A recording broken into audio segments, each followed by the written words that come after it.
Bonjour et bienvenue à tous sur la chaîne Cara Bleu. On est ensemble aujourd'hui pour une guidance sentimentale pour les scorpions pour novembre 2021.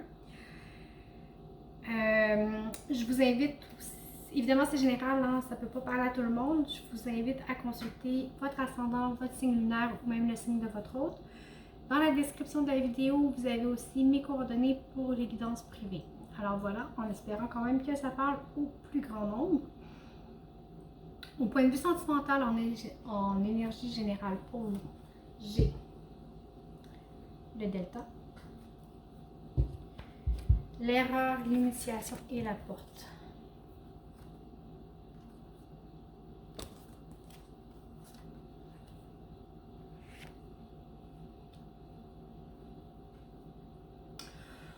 Au point de vue sentimental, vous êtes dans une situation où vous avez peut-être des regrets face à comment les choses se sont déroulées. Ok?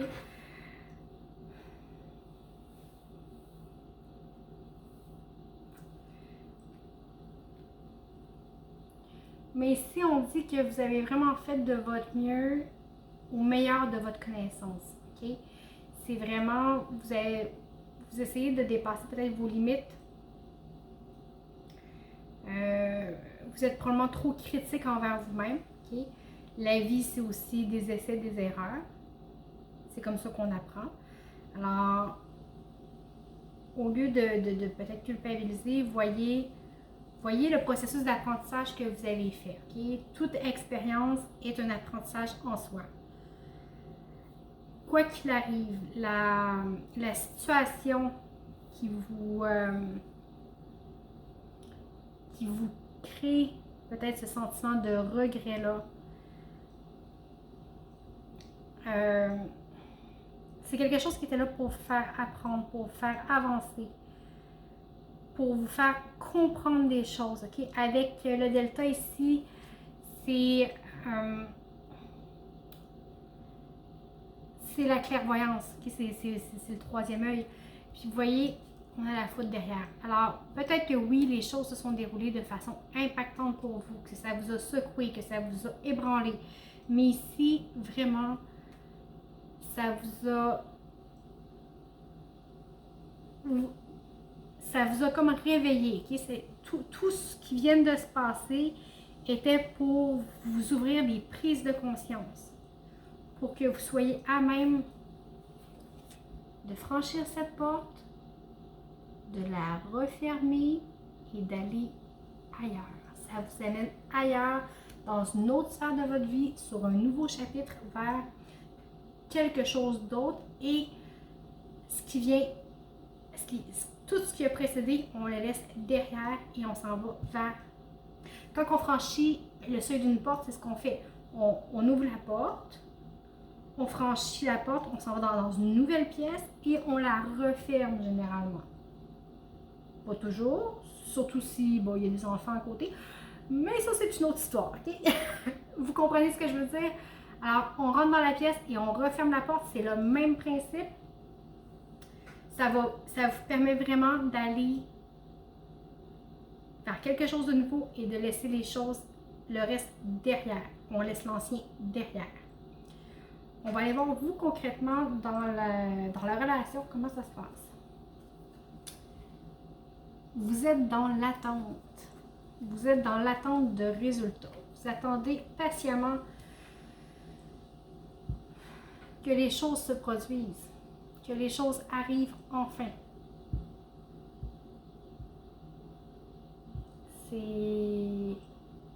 Vous avez par contre une situation qui est plus globale, une vue d'ensemble plus globale sur la situation.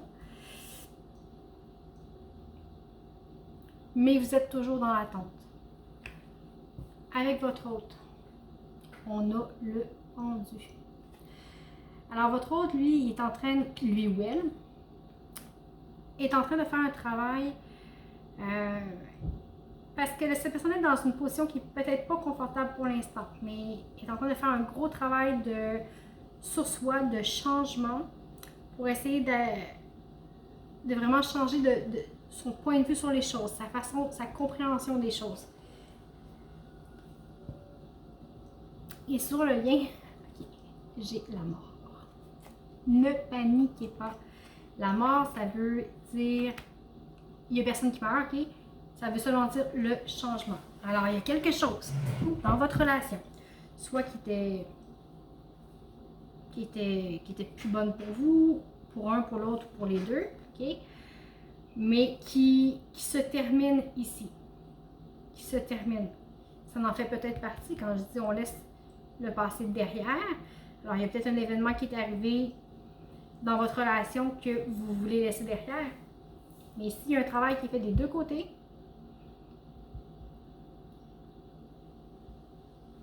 la relation peut se terminer aussi. Mais ça peut être une situation dans la relation. Alors, mettrez-vous vraiment dans votre contexte. On va aller voir les blocages, ça va nous en dire, ah, le dos deck. Le dos deck.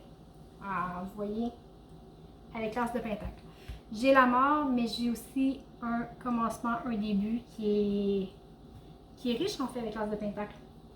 Alors, je ne sais pas si vous connaissez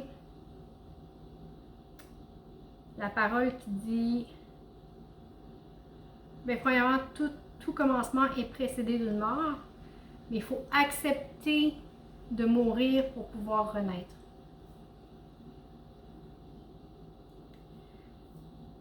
Je sais que c'est peut-être pas évident dit comme ça, mais pensez tout simplement à un arbre. À un arbre en automne, bon, les feuilles changent, les feuilles tombent.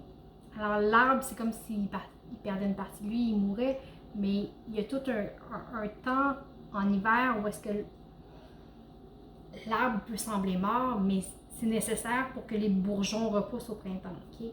C'est un petit peu dans ce sens-là. Alors, il faut accepter de mourir, il faut accepter de laisser aller l'ancien pour que le nouveau puisse jaillir. Si on ne laisse pas aller l'ancien, ça ne fait pas de place pour le nouveau non plus. On va aller voir les ressources, excusez, les blocages. Hein? Alors pour vous, j'ai le 9 de pentacle. C'est comme si... C'est comme si vous ne croyez pas à l'abondance.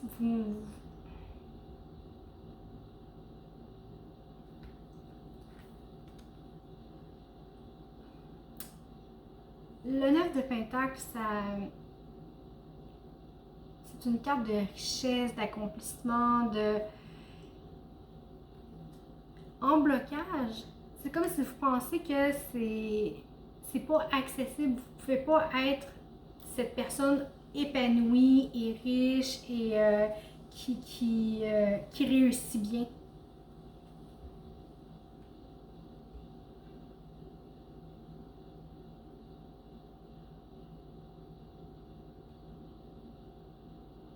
On va aller voir pour votre autre. La reine de bâton en blocage.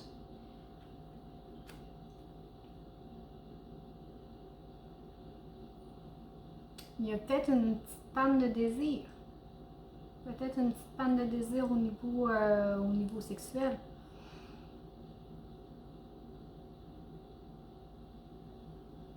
Parce que quand on est avec des cartes de bâton, c'est ça, c'est l'énergie, c'est le feu, c'est la création.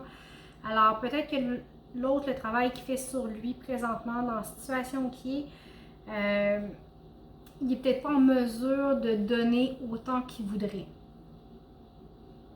Que ce soit en affection, il n'est pas en mesure de peut-être créer, d'avoir de l'énergie, de participer énergétiquement à la relation. Sur la relation, le blocage. Okay. J'ai le 2 de coupe, qui est en fait une carte de reconnaissance et d'amour. Okay? Alors, en blocage ici, peut-être que vous manquez justement de reconnaissance envers l'autre. De reconnaître que l'autre fait des efforts avec avec les choses qu'il a et vice-versa. Okay? Il y a peut-être un manque de reconnaissance de part et d'autre.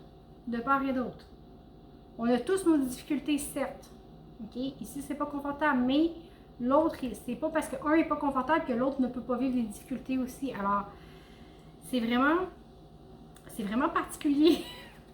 On va aller voir le d'autres deck. Le 9 de coupe. Encore là, une carte d'abondance et d'amour, ok? De confort. C'est comme s'il y a d'une part et de l'autre, on n'y croit pas. On ne croit pas qu'on peut être bien, on ne croit pas que ça peut être abondant. Ça marche pas, là. Puis pourtant, c'est peut-être une situation qui crée qui crée cette énergie-là. C'était cette situation-là qui se termine. On va aller voir les ressources que vous avez. Vous avez la tempérance et le 10 de bâton. Okay? En gros, ça vous dit... Ça vous dit d'équilibrer vos énergies, de ne pas tout prendre sur vos épaules, de ne pas tout porter sur votre dos à vous. Vous n'avez pas la responsabilité entière de la relation. La responsabilité est des deux côtés. Okay? Essayez d'être plus équilibré dans vos émotions, dans vos pensées, dans vos gestes, d'être plus congruent par rapport à ce que vous voulez, à vos intentions. Mais surtout, ne prenez pas tout sur votre dos, laissez la juste part à l'autre. La ressource pour votre hôte, le 6 de denier. Ici, ça vous invite à être dans le partage, dans la communication, dans l'équité. OK? Alors, si vous êtes en travail sur vous, à essayer de changer votre point de vue, votre façon de faire, oui, c'est bien, mais n'oubliez pas de rester dans le partage et dans l'équité, dans l'équilibre. C'est très important. Si on veut créer une relation, il faut que ce soit équilibré. Ça ne peut jamais être tout up, tout down. OK? Des fois, il y en a un qui est un petit peu plus, l'autre fois c'est l'autre, mais généralement, ça se balance, il faut que ce soit équilibré. C'est un peu ça ici. Okay? Équilibrer les choses, c'est important de recevoir, mais de donner aussi. Alors, c'est de donner et recevoir, ça va dans les deux sens, c'est très important ici. Alors, sur le lien, j'ai le 9 de coupe. Ouvrez-vous à l'abondance, au bien-être. Okay? Tantôt, je l'avais en blocage, puis là, je l'ai en solution. Prenez-le comme vous voulez. Et j'ai l'as d'épée. Vraiment, vous allez être à même de trancher. Il y a vraiment quelque chose de possible, un nouveau départ. Il y a un nouveau départ qui est possible ici. Mais il faut dépasser les blocages.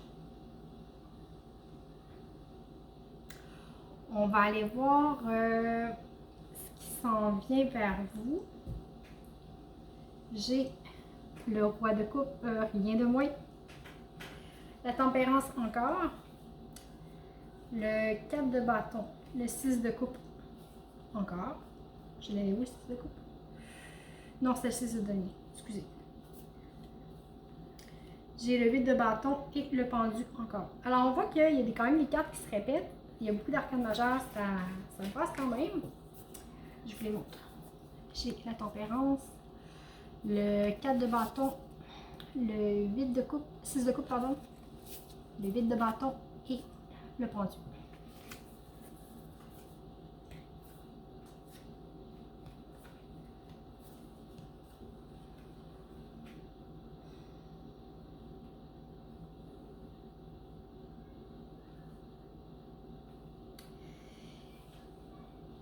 Ici, pour vrai, vous avez une belle opportunité de vous ouvrir.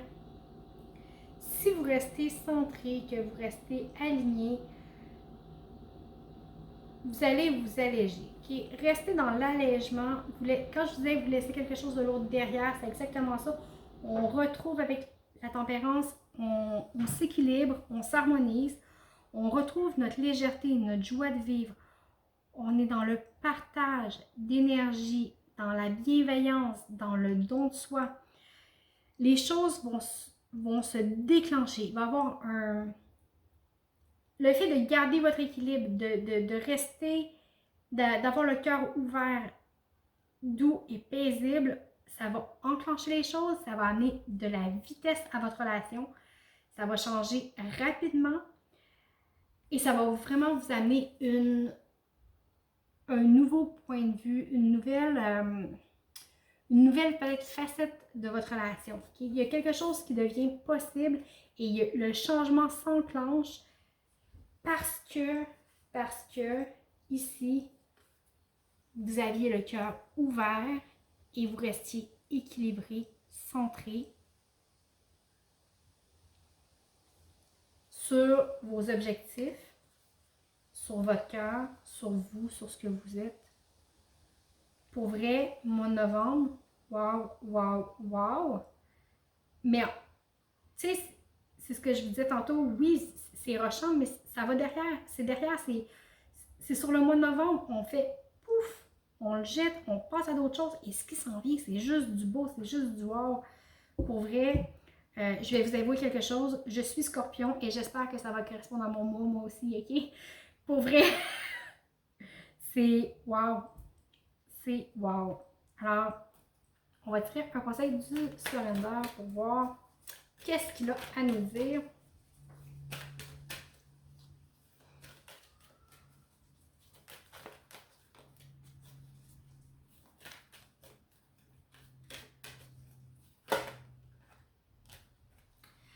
Abandonnez-vous à la guérison complète. Ouvrez-vous complètement à l'amour, à la compassion et aux forces de l'univers. Ils vont vous supporter physiquement, émotionnellement et spirituellement.